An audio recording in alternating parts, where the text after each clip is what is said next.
ట్యాంక్లో ఉన్న వాటన్నిటికీ కూడా మనము కమర్షియల్ ఫీడ్ ఇస్తున్నామని.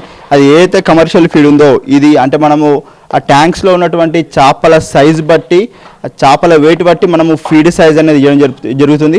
1.2 నుంచి 6 mm వరకు మనకి వివిధ సైజులలో మనకి దానా అనేది దొరుకుతుంది.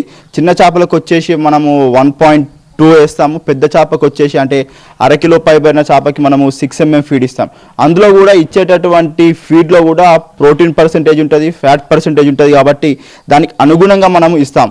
అదే మనము హైబ్రిడ్ అని అయితే చెప్తున్నామో, ఇప్పుడు ట్యాంక్ నుంచి మనం తీసుకుపోయి పాండ్లో వేస్తామో వాటికి మనం కొద్దిగా కమర్షియల్ ఫీడ్ ఇస్తాము.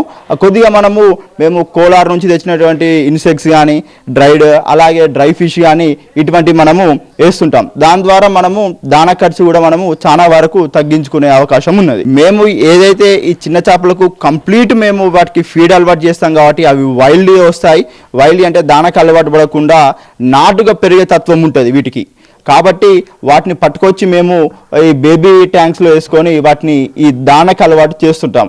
ఈ దానా ఖర్చు వచ్చేసి మనకి కిలో 140 నుంచి మొదలుకొని తగ్గిన కొద్దీ 106 రూపాయల వరకు మనకి దానా ఖర్చు అనేది అవుతుంది మా దగ్గర. అదే మనము హైబ్రిడ్ సిస్టమ్కి పోయేటప్పటికి చాలా తక్కువ అవుతుంది, ఇందులో 50% అవుతుంది. కాబట్టి మేము హైబ్రిడ్ సిస్టమ్ చేసుకొని ఇందులో పెంచుకొని మంచి గ్రోత్ వెయిట్ వచ్చిన తర్వాత మేము పాండ్కి షిఫ్ట్ చేసుకొని ఆ పాండ్లో ఏదైతే ఇది కిలో సైజ్ 1/2 కిలో పైపడిన తర్వాత దానా కన్జంప్షన్ చేపకి ఎక్కువ ఉంటుంది. కాబట్టి మేము అదే సమయంలో దానికి సేమ్ ప్రోటీన్ లెవెల్ మెయింటైన్ చేస్తూ దాన్ని మేము ఖర్చు తగ్గించుకుంటూ పెంపకం అనేది చేయడం జరుగుతుంది.